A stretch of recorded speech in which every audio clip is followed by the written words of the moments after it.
All right, let's get into our inaugural episode of Welcome to the Red Table. Michael, we just saw it in theaters opening night. We waited until we saw that adaptation of the film to make this episode, so here we are.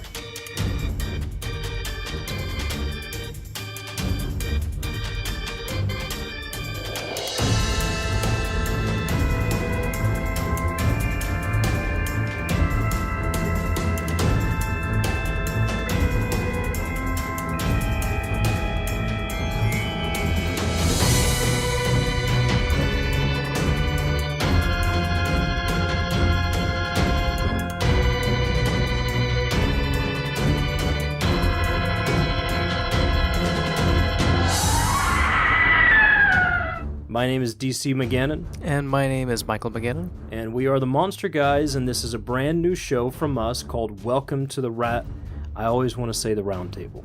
It's not the Round Table.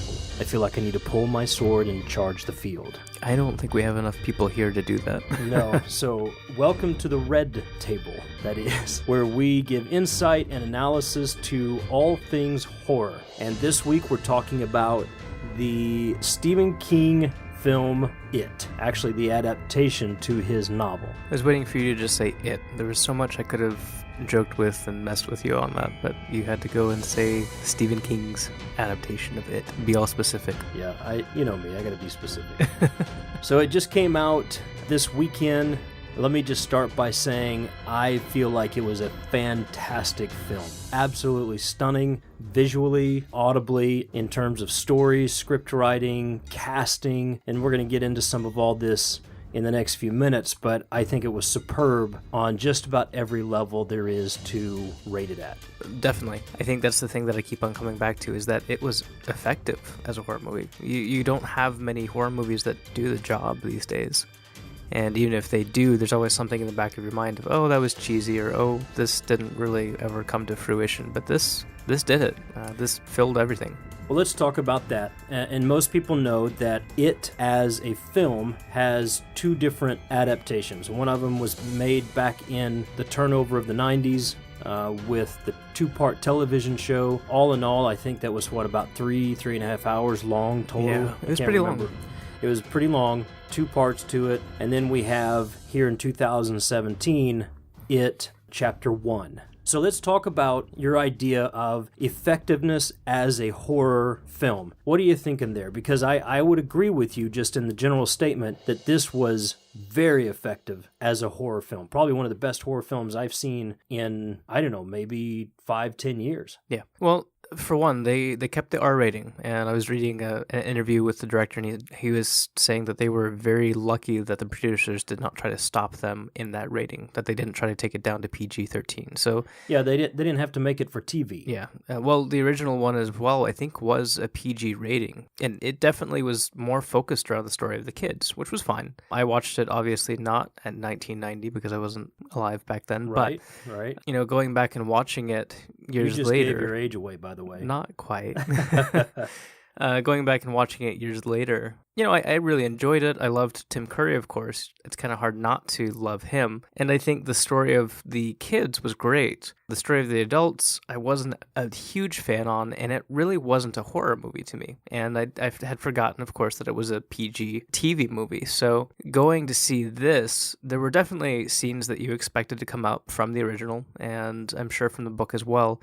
But from the get-go, you have the opening scene, which is the rainy day scene where, you know, Georgie's floating the boat down the road, and it, you know, goes into the sewers, and that's your first interaction with Pennywise the clown. And there are moments that you almost go word for word where he jokes around with Georgie and introduces himself, and it's very subtle. It's very quiet at times, and then there's a very intense moment, and you see exactly what happens to Georgie before he's sucked down into the sewers. And it's a little gut-churning, and it doesn't hold back. Yeah, whereas the 1990s version, it does. Definitely. This one, it does not hold back. Like you said, from the very beginning, this film pulls no punches. Yeah. And it's not afraid of going to places where most people would think, oh, they're not going to go there. And they do. And they do, and they keep on going. And that's the other thing, is it definitely keeps on going. There was never a moment. I mean, there were moments where, yes, the tension led up for character development, for seeing the kids joke around. And, it's set during the summer, so they're kids doing things during the summer as kids would do. Well, and I think from that standpoint, from that very opening scene with Georgie and Pennywise in the sewer, I think one thing that stands out to me there is that you see the children building a relationship with their fear. You don't get that in the original film or the TV show, but here you really get a sense that there is a connection with their fear. It's not just a jump scare. It's not just something they're afraid of at night when the lights go out. This is a real, living, constant fear that they're wrestling with. Yeah, it's something that at home, it's constantly on their minds. I think Eddie is probably the best example because his mother is so OCD and so protective and sheltering of him that his fears are germs or things that might mess with his asthma. So everything is a living, breathing danger to him, or not even living, breathing, but, just walking into the sewer, he won't walk in with the rest because of what he calls the gray water. He doesn't want to be infected by it. And you see that in every aspect of the character. So it's very well done. But that sense of tension and horror continues. You have your jump scare moments, and for me, jump scares are kind of a pet peeve because I think most horror movies will do a jump scare and then the story moves on. They do it really well here, where it is a combination of atmospheric horror and jump scare. It builds and builds and builds into that scare, but then it doesn't stop that scene. It keeps on going. It's kind of funny. One of the friends that we went with, the friend who originally asked us to go see it with him, right, sitting next to me, there was one point in the movie where he actually just was like, please stop, just let it go at this point. And he's very vocal throughout the entire film.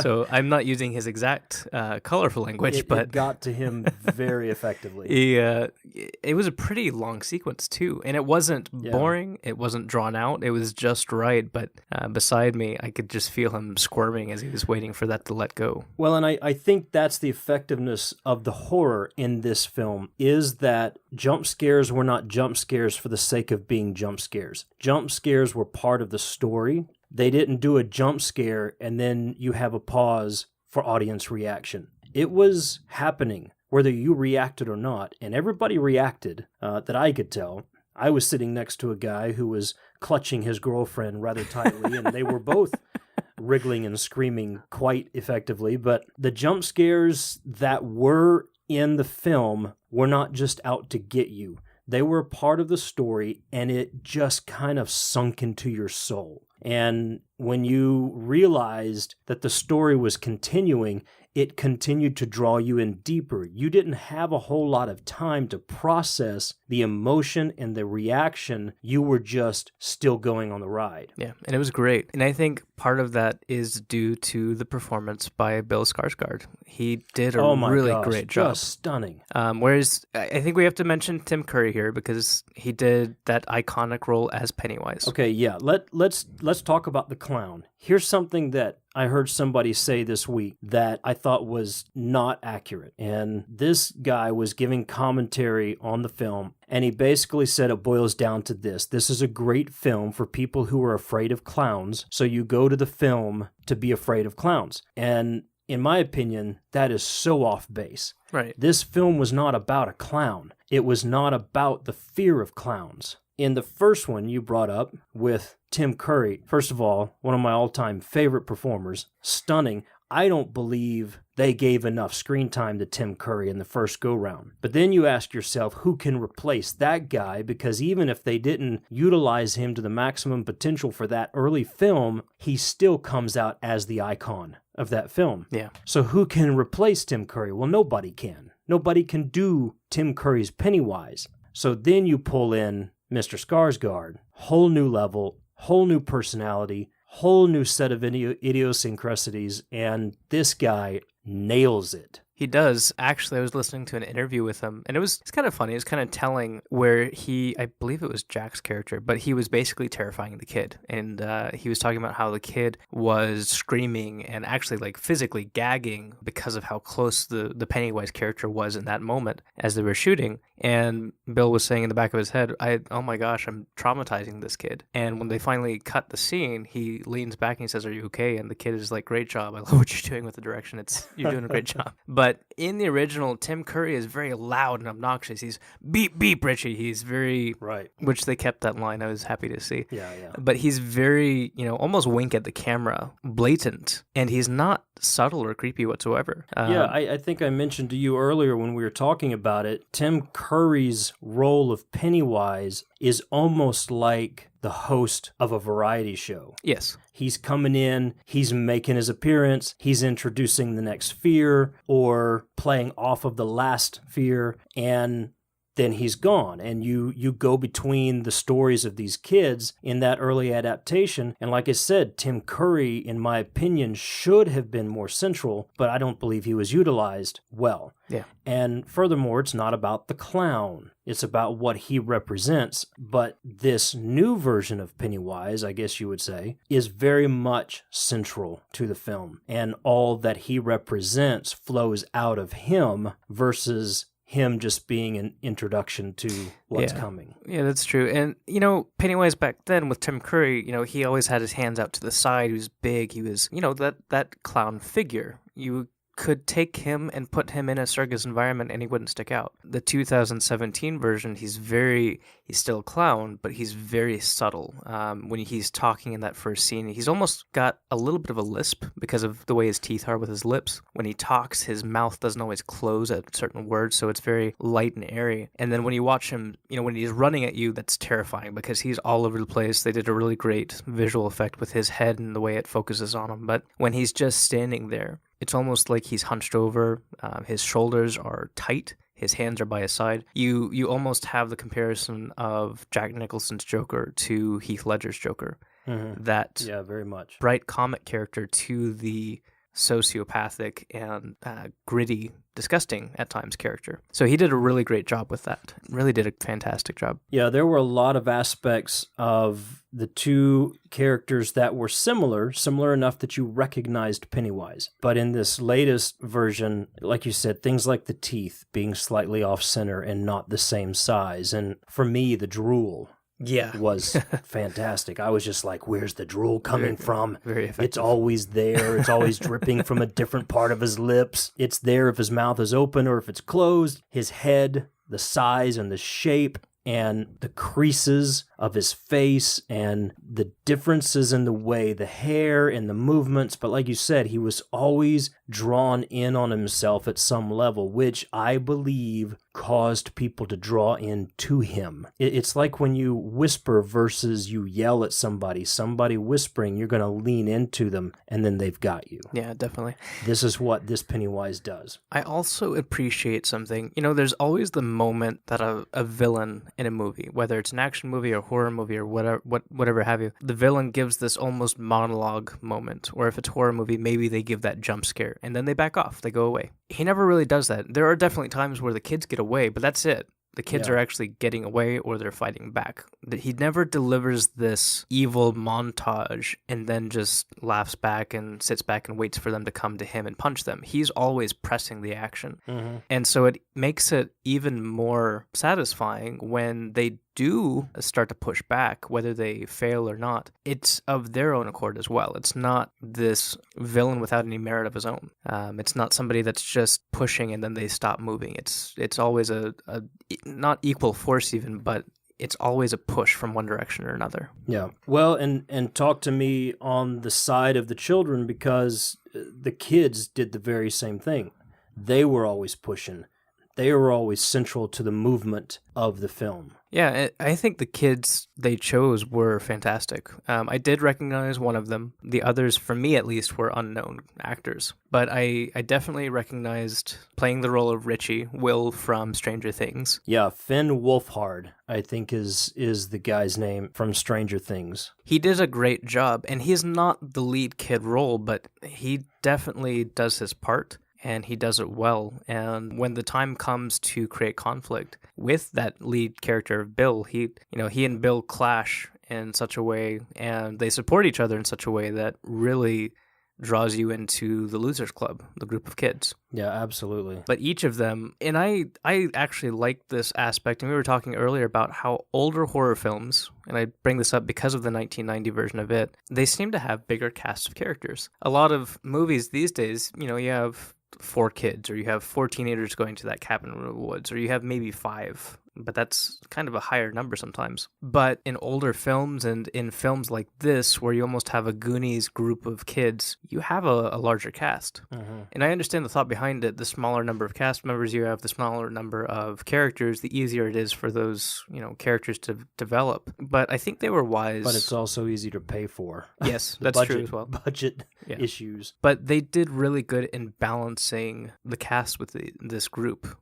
Whether it be any of the sideline characters or just the Losers Club themselves, I don't feel like any cuts were made to their characters. No, I agree with you. And one other that stood out to me, obviously, and she's being talked about by everybody, is Sophia Lillis in this film. Just an outstanding performance brought to life by this young lady. I was stunned at the level of professionalism and intensity and emotion and connection among all of them. But those two standing out very strongly in that group and carrying this film to a whole different level. Yeah, she definitely was the, in the original, she was the one that shot the slingshot that took down Pennywise. Yeah. And I don't think Beverly Marsh, her character's name. She retained that sense of badass and definitely took... it's funny because you have a bunch of boy characters and they never want to be shown up by her. Mm-hmm. But she's constantly being the tough one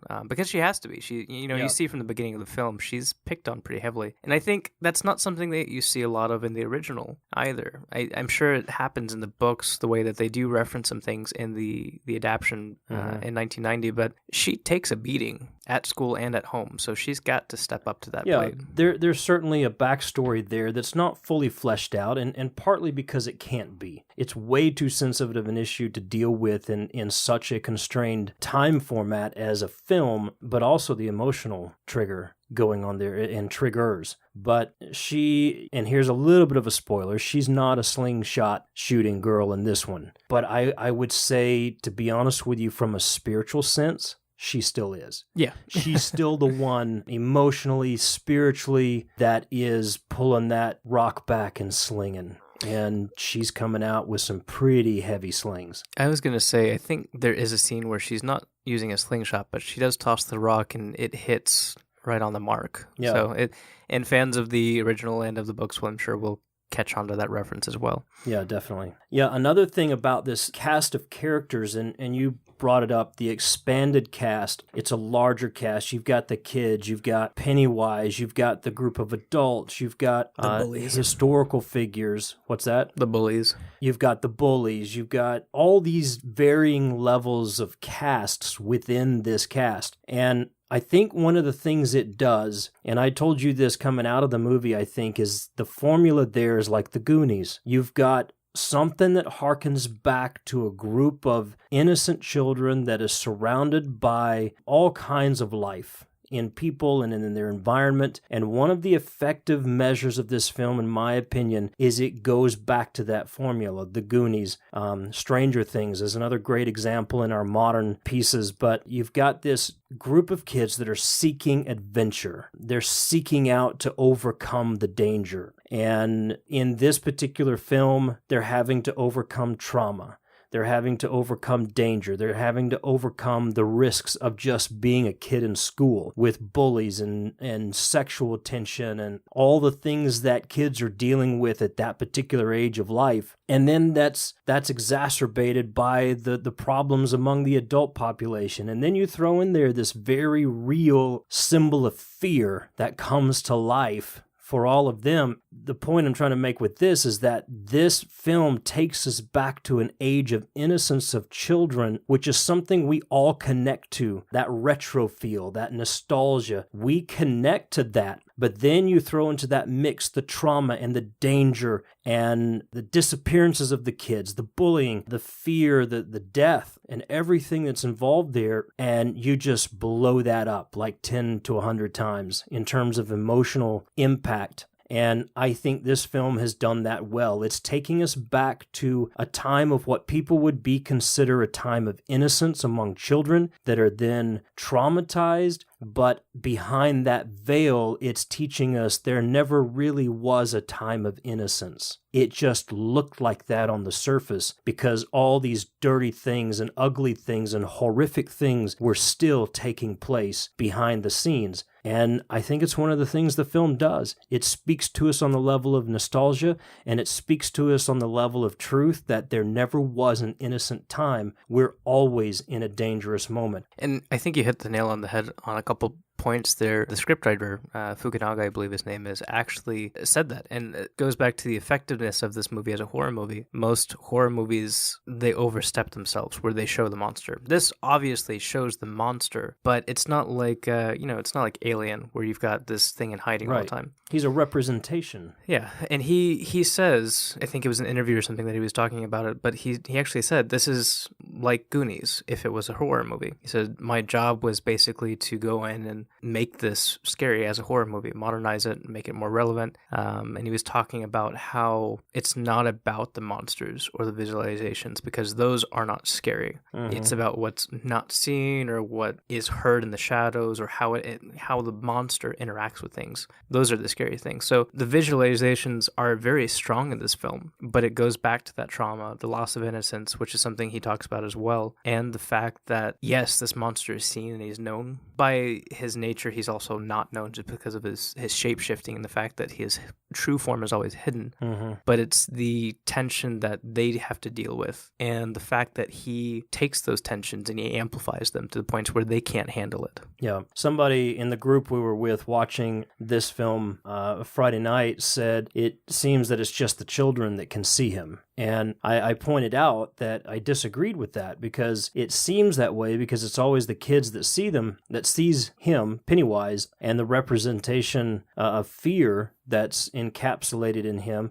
But if you really pay attention, there are adults who can see or at least know. You look at Mike's grandfather, and you hear the story of what happened to his parents as a piece of backstory. They knew, and they could see, and they kind of alluded to that. And I don't think it's the eyes of the children that see the fear. I believe it's the eyes of trauma that opens the soul, that opens the mind up to the fear that's presenting itself, and then it magnifies it. For a child, that's enormous, and it's lifelong, even until, like Mike's grandfather, it stayed with him. If you watch his mannerisms and listen to his words, he knew a trauma, and he was able to understand that. So it's not just the eyes of it's not just about the kids, it's about trauma and what trauma triggers and how trauma and fear feed on one another in this. I think we'll see that more in Chapter 2 as well. I have to say real quick as well, we haven't mentioned this. You've probably picked up on this at this point, but Chapter 1 is just the story of the kids, whereas the 1990s adaptation and the book both kind of go back and forth in a non-chronological order to tell a greater story. I think they were wise to make the difference here and focus on just the kid story at this point. Number one, for timing issues, pacing issues, but also to get a more full story and set itself apart from the 1990s adaptation. But that being said, I think we will see that more in the Chapter 2 to come, as you see the adult versions of the kids that have to go back and deal with it. I know they start to lose some of their memories. They have to be reminded of everything they went through as a kid. But in the town of Derry, the creature, actually feeds on the adults. Well, it feeds on them as well, but it kind of hypnotizes them to not look at trauma. So whereas complacent, indifferent, they actually see a lot of the violence going on towards kids, but they actually just ignore it. They'll pass by and look away, as you see specifically in both versions. Right. whereas the kids don't get that chance. It's happening directly to them. So they definitely have those eyes of trauma, as you said, not even by choice sometimes, but just because they are living it. They're right in the epicenter.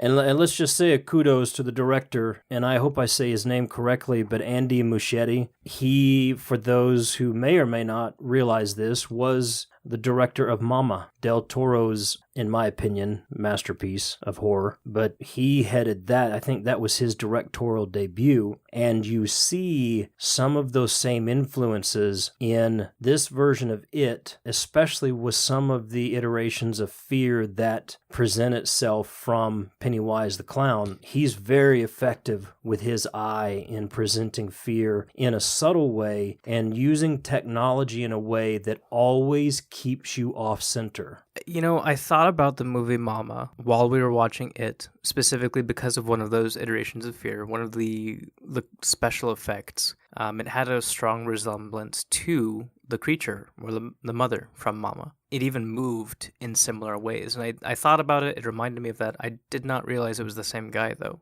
So definitely kudos to him. You can kind of, knowing that, he's got a really good eye for jarring and disconcerting movement. Mm-hmm. I feel like half of the effectiveness of It and of Mama was just in the way that things moved, the camera angles. It definitely puts you on edge because it's unnatural. You know, it's basically the uncanny valley. It's natural just enough, but not just enough at the same time. Yeah, just as Pennywise is, he rests right there in that valley with the rest of them.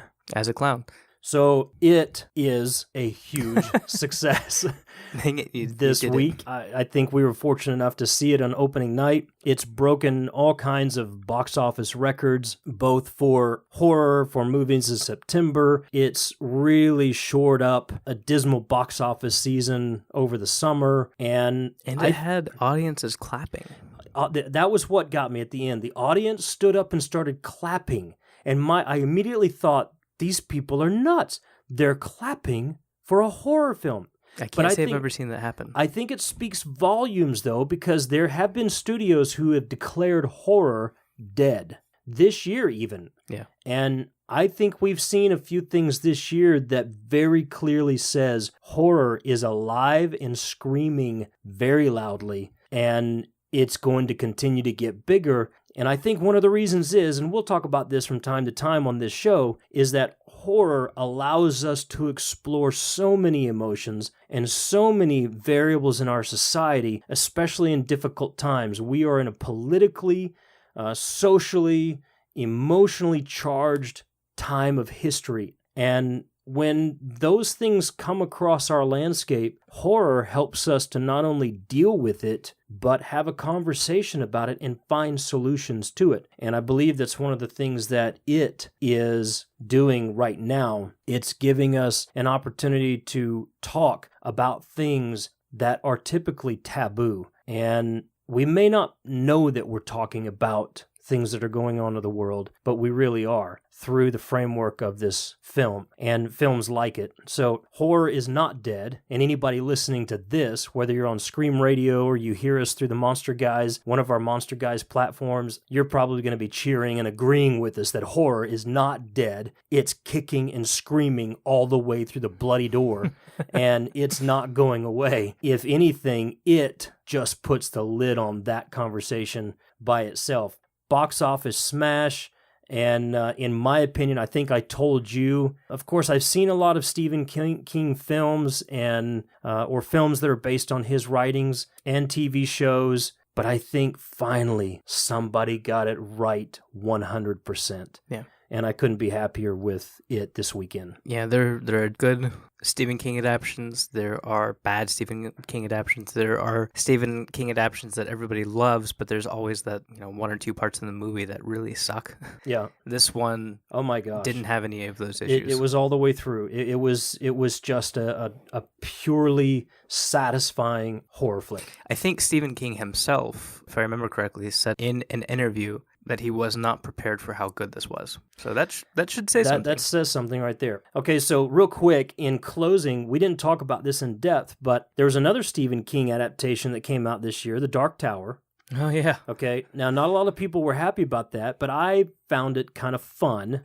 that in the Dark Tower, you found some very clear references to it in that movie. Point out a couple. One of them is obviously the Pennywise the Dancing Clown set in it. You see it in the Dark Tower in that kind of apocalyptic scene where it's all broken down in the forest. You clearly see Pennywise's Dancing Clown set in the forest. Yeah, definitely. And then I think the other one that I didn't catch on to, but you pointed out, was going from the 1990 adaptation. You have a character, Ben, who hears his father call him down at the dam or the creek, and he goes down to look for him, and then it's obviously Pennywise, but he's being given this illusion that his father's calling to him and talking to him and taunting him at some point. And some of the wording is almost directly found in the Dark Tower, and the stance of the father and everything, it's kind of very similar. Yeah, the father calling out to the kid while they're in that wooded area. The monster is really just, the father figure is just an illusion of the monster that is trying to pierce through that veil and snatch the kid. Now, you don't see that in this version of the film. Yeah. You don't see that that particular scene, but you see it in the 1990s It, and then you see it in the Dark Tower, which I think was an allusion to that scene. But there are also two interesting things, both in It and in the Dark Tower movie, that should be mentioned. First and foremost, part of the frustration that people had with the Dark Tower, people who are not familiar with the books didn't really know what the heck was going on. Yeah. They give a lot of questions but no answers. People ask, what's so bad about the darkness? You kind of get the idea that there's some monsters out there, but it doesn't really ever tell you that. Specifically, though, it's believed within Stephen King's own mythos that it, the creature, is one of those greater demons from outside of that darkness. Yeah. So if people want to know what is kind of encroaching in, it's more creatures like him. He was able to break through, but there are others worse than him and others like him, outside of the realm of the Dark Tower. The other interesting thing, and a friend of mine pointed this out and we kind of laughed about it, there are 2 times that you hear a turtle being in the It sequel, or the It movie. You brought this out.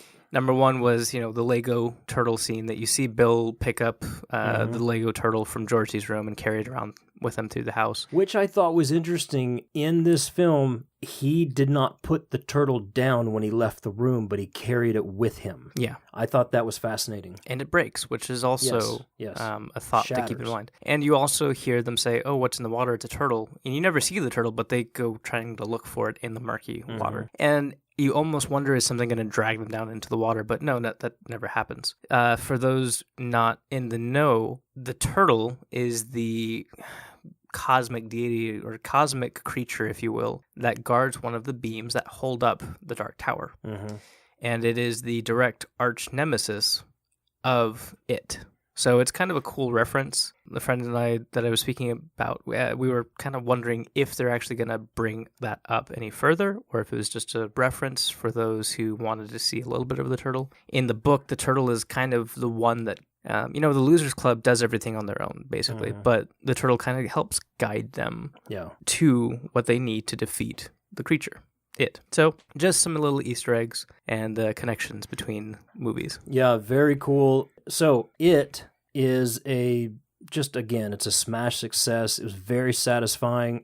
There's so much that we could talk about on so many different levels. We're going to keep this show short and light, but I would definitely say go get it. Continue the conversation with us on Twitter at The Monster Guys, or on Facebook /The Monster Guys, or on our website, themonsterguys.com, or any of the places you can find Scream Radio at Scream Radio, and that's SCRM Radio. On Twitter or that very same .com. Continue the conversation with us, because there's a lot of interesting tie-ins and revelations in this film, and just by itself, all that aside, it is a truly scary movie. It is. It had me going. It didn't have me jumping, but it had me on the edge of my seat thinking, wow, I didn't expect that. That is very unsettling. Yeah. So very good all around. Well, Michael, that wraps us up for our very first episode of Welcome to the Red Table. I hope everybody's enjoyed it. I think our next session, we're going to be breaking down the adaptations of The Thing. And we'll start with John Carpenter's 1982 film, but we're going to go backward and forward and break that down a little bit. So that should be exciting. But One folks, of my all-time faves. Yeah, if you haven't already, go see it. I believe you'll be purely satisfied with it. Until then, hang out with us on Twitter, Facebook, Instagram. Find us at themonsterguys.com. As always, tune in 24/7, 365 to Scream Radio. We'll be waiting for you here for more insight and analysis of all things horror. Until then, good night. Good night.